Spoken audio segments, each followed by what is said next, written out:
आप सभी साथियों का और विद्यार्थियों का टीचर्स क्लास वे के यूट्यूब प्लेटफॉर्म पर स्वागत है। और आज मैं आप लोगों के साथ टीजीटी पीजीटी आर्ट के बहुत ही महत्वपूर्ण टॉपिक चित्र संयोजन के सिद्धांत के महत्वपूर्ण प्रश्नों का श्रृंखला लेकर उपस्थित हो रहा हूं। तो चलिए शुरुआत करते हैं। आज का टॉपिक है चित्र संयोजन के सिद्धांत और आज का पहला महत्वपूर्ण प्रश्न है कि कला में संतुलन है। तो कला में संतुलन कृति में स्थान संरचना का तरीका है।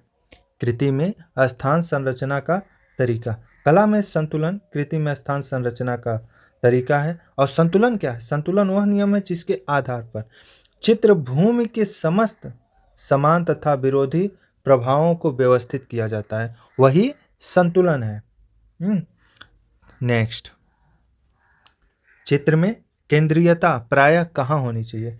तो चित्र में केंद्रीयता प्रायः यांत्रिक केंद्र के समीप होनी चाहिए। ठीक है। नेक्स्ट, चित्र में भार से तात्पर्य है। चित्र में भार से तात्पर्य है दृष्टिगत भार। पूरे चित्र का भार से कोई मतलब नहीं है। फ्रेम का भार से चित्र में भार से कोई मतलब नहीं है। तो इसका सही उत्तर होगा दृष्टिगत भार। नेक्स्ट, भार का संबंध है, भार का संबंध संतुलन से है। भार का संबंध संतुलन से है। भार के संतुलन हेतु जिस तत्वों या पक्षों का विचार किया जाता है वे क्या होते हैं? वे आकृति, आकार, छाया, रंग, रूप, धरातल जिसको पोत वयन या टेक्सचर कहते हैं, ये सब क्या हैं? ये सब संतुलन के पक्ष हैं जिस पर विचार किया जाता है और जिनका संबंध भार से होता है। तो भार का यहाँ संबंध संतुलन से है। नेक्स्ट, दृष्टि लघुता का संबंध है। दृष्टि लघुता का संबंध परिप्रेक्ष्य से है। दृष्टि लघुता का संबंध परिप्रेक्ष्य से। और परिप्रेक्ष्य दो प्रकार के होते हैं, इसको नोट कर लीजिएगा कि रेखीय परिप्रेक्ष्य और वायवीय परिप्रेक्ष्य। यह दो प्रकार के परिप्रेक्ष्य होते हैं। कई बार पूछा गया है प्रश्नों में कि परिप्रेक्ष्य के कितने प्रकार हैं? तो परिप्रेक्ष्य के दो प्रकार हैं, रेखीय और वायवीय। नेक्स्ट, द्विआयामी कला है। तो द्विआयामी कला वह है जिसपे चित्रकला बनाई जाती है। तो द्विआयामी कला चित्रकला है। मूर्तिकला, संस्थापन कला, पात्र कला, ये सब त्रिआयामी कला है क्योंकि इसमें गहराई भी होती है। जैसे लंबाई और चौड़ाई जिसमें हो उसको हम केवल द्विआयामी कहते हैं। लेकिन अगर इसी में गहराई भी हो तो यह त्रिआयामी हो जाती है। तो चित्रकला द्विआयामी है। नेक्स्ट, अमूर्त कला है। अमूर्त कला क्या है? अमूर्त कला अरूपवादी कला है। अमूर्त कला अरूपवादी कला है। नेक्स्ट, स्वर्णिम विभाजन सिद्धांत किसने प्रतिपादित किया था? तो स्वर्णिम विभाजन का जो सिद्धांत था वह यूक्लिड ने प्रतिपादित किया था इस सिद्धांत को, जो कि यूनान के रहने वाले थे। और उन्होंने इस सिद्धांत के जो नियम दिए थे वो क्या थे? 2:3, 5:8, 13:21। यह यूक्लिड के स्वर्णिम विभाजन का सिद्धांत है। और यह इसका उत्तर होगा कि स्वर्णिम विभाजन सिद्धांत किसने प्रतिपादित किया। अगर यहाँ पर यूनान होता तो यूनान होगा, और अगर यहाँ पर ग्रीक है तो ग्रीक होगा। तो इसका उत्तर प्राचीन ग्रीक वासियों ने स्वर्णिम विभाजन सिद्धांत को प्रतिपादित किया था। नेक्स्ट, चित्र में किसी एक स्थान पर आकर्षण का केंद्र बिंदु होने को कहा जाता है। तो चित्र में किसी एक स्थान पर आकर्षण का केंद्र बिंदु होने को प्रभाविता कहा जाता है। नेक्स्ट, द्विआयामी तल पर तीसरे आयाम का प्रभाव उत्पन्न करता है परिप्रेक्ष्य। परिप्रेक्ष्य के माध्यम से ही द्विआयामी तल को त्रिआयामी तल में परिवर्तित किया जा सकता है। त्रिआयामी तल का मतलब जिसमें लंबाई, चौड़ाई और गहराई हो।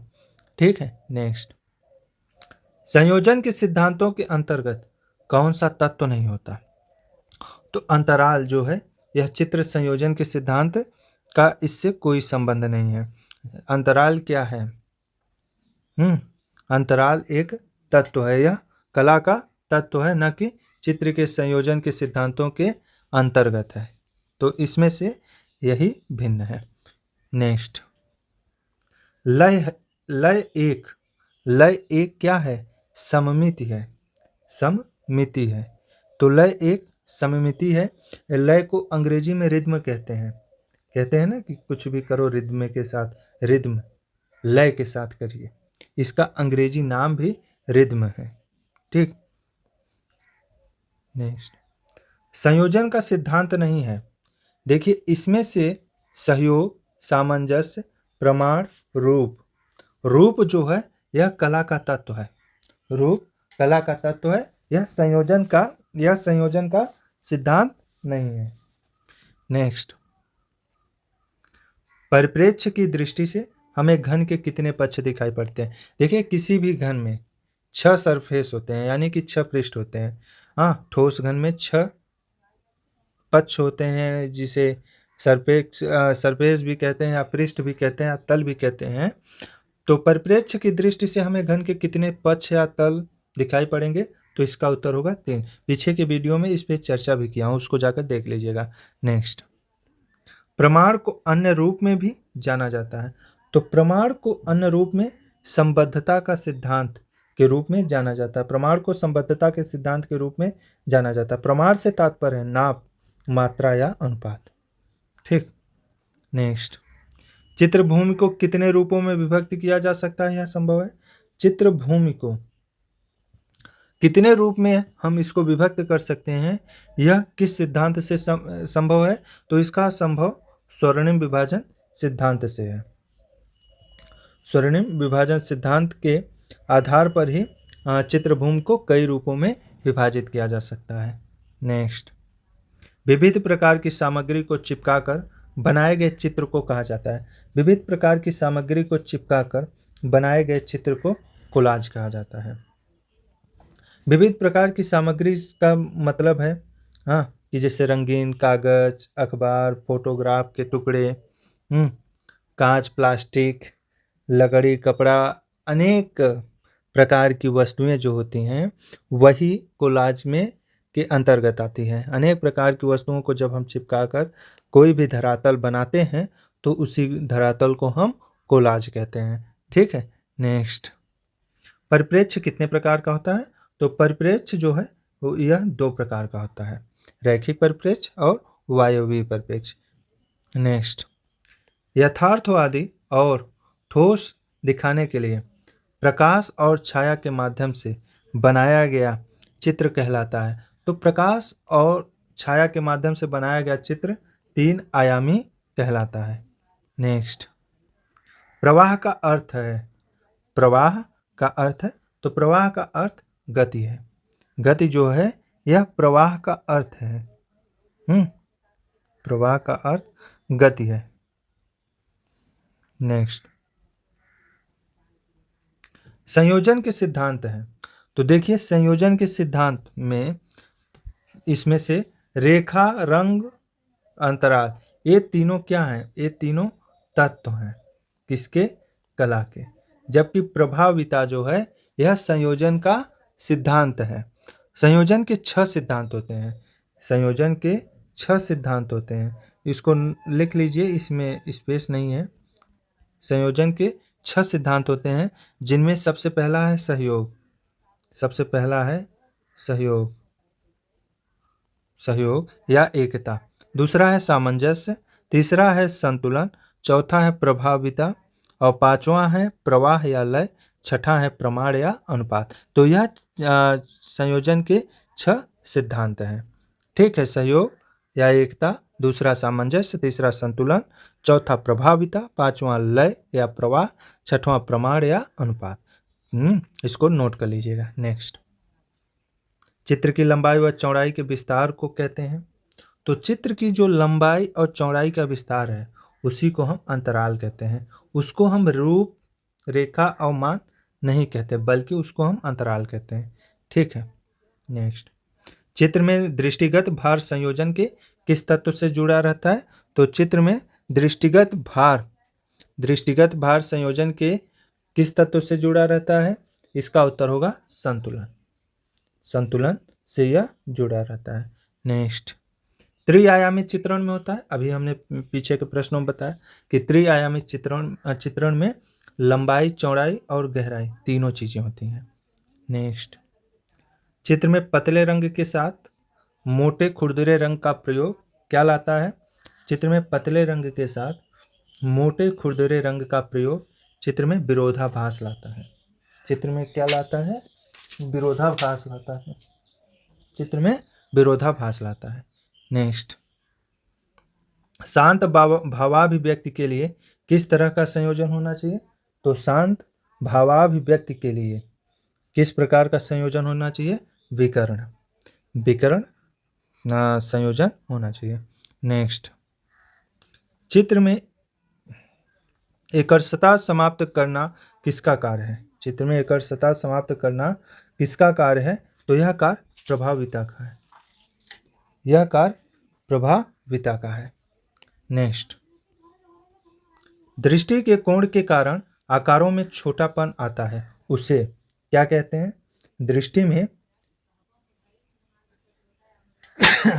दृष्टि के कोण के कारण आकारों में जो छोटापन आता है उसी को हम स्थितिजन्य लघुता कहते हैं। उसी को हम क्या कहते हैं? स्थितिजन्य लघुता। जो आकार जितना ही क्षितिज रेखा के निकट होता है वह उतना ही छोटा होता है, हाँ, और अंत में एक बिंदु पर पहुंचकर वह दृष्टि से, वह हमारी आंखों से दूर हो जाता है। और इसी को हम स्थितिजन्य लघुता कहते हैं कि जो आकार क्षितिज रेखा के जितना निकट होगा वह उतना ही छोटा होगा और अंत में एक बिंदु पर पहुंचकर वह हमारी आंखों से दूर हो जाता है, उसी को हम क्या कहते हैं? स्थितिजन्य लघुता कहते हैं। ठीक है। नेक्स्ट, संयोजन के सिद्धांत में कौन सा तत्व नहीं आता? तो अंतराल जो है यह कला का तत्व है, यह संयोजन का सिद्धांत नहीं है। नेक्स्ट, रूपप्रद कला है। देखिए, रूपप्रद कला चित्रकला है। संगीत और साहित्य यह रूपप्रद कला नहीं है, इसमें रूप का प्रभाव नहीं होता। रूपप्रद कला का मतलब है कि जिसमें रूप की प्राथमिकता हो, भाव हो, उसे हम रूपप्रद कला कहते हैं। भाव की अभिव्यंजना में सहायक जो ललित कलाएं होती हैं वे 5 होती हैं: संगीत, काव्य, चित्र, मूर्ति, भवन। परंतु इनमें जो चित्र है, हाँ, यह बाह्य सामग्री के प्रयोग से बनाया जाता है। तो इसीलिए रूपप्रद कला चित्रकला है। नेक्स्ट, अद्वष्ट बिंदु का संबंध होता है। तो अद्वष्ट बिंदु का संबंध किससे होता है? आँख से भी होता है और क्षितिज रेखा, तो इसका उत्तर होगा दोनों से। नेक्स्ट, रंग सिद्धांत किसके द्वारा दिया गया है? तो रंग का सिद्धांत F.A. टॉयलर महोदय ने दिया था। F.A. टॉयलर जो कि एक अमेरिकी थे, इनका जन्म 1915 में न्यूयॉर्क में हुआ था। इनका जन्म 1915 में न्यूयॉर्क में हुआ था। यह प्रश्न पीजीटी में पूछा गया है, इसको नोट कर लीजिएगा।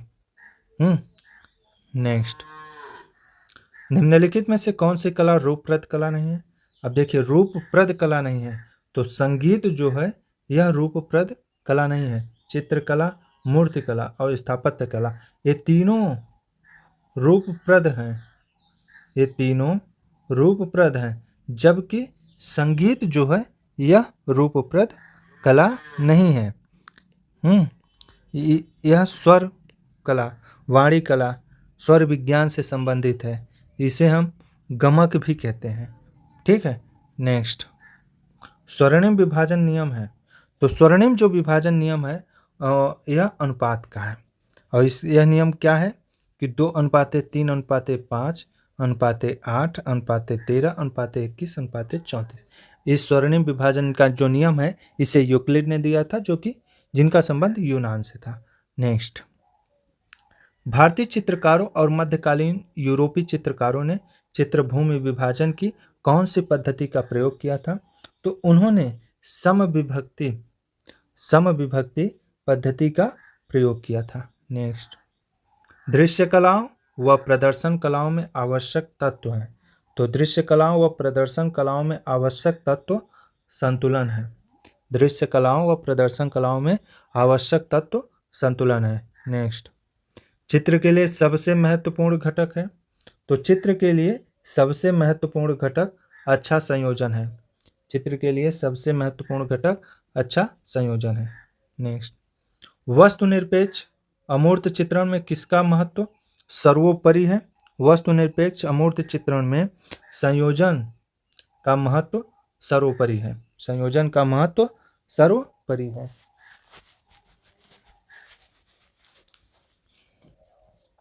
नेक्स्ट, संयोजन किसकी व्यवस्था है?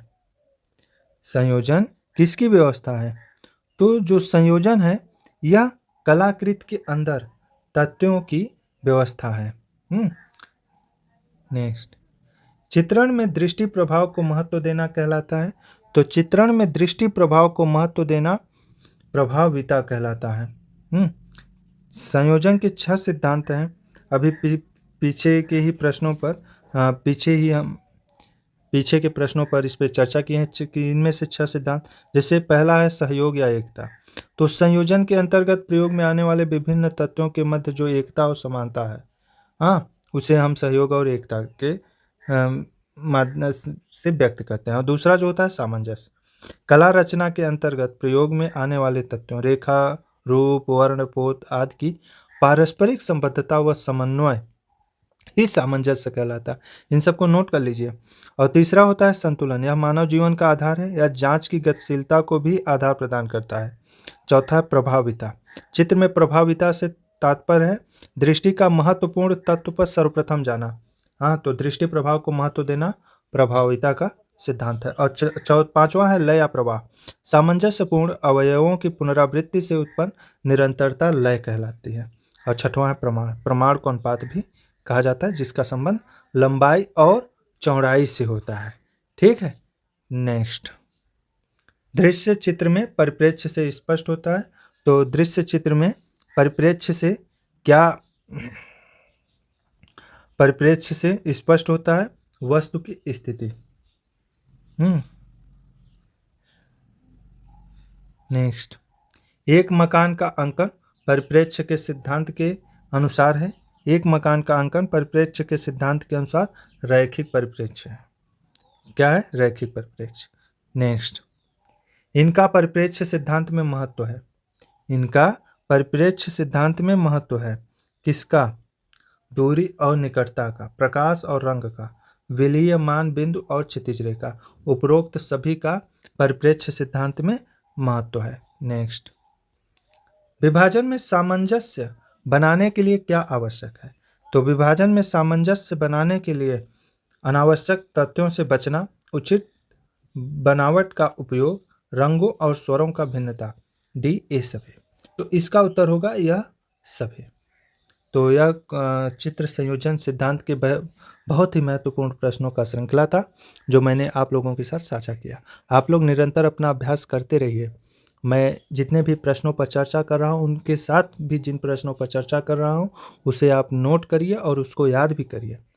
अगर आप ऐसा करते रहेंगे तो निश्चित रूप से सफलता आपके कदम चूमेगी। धन्यवाद।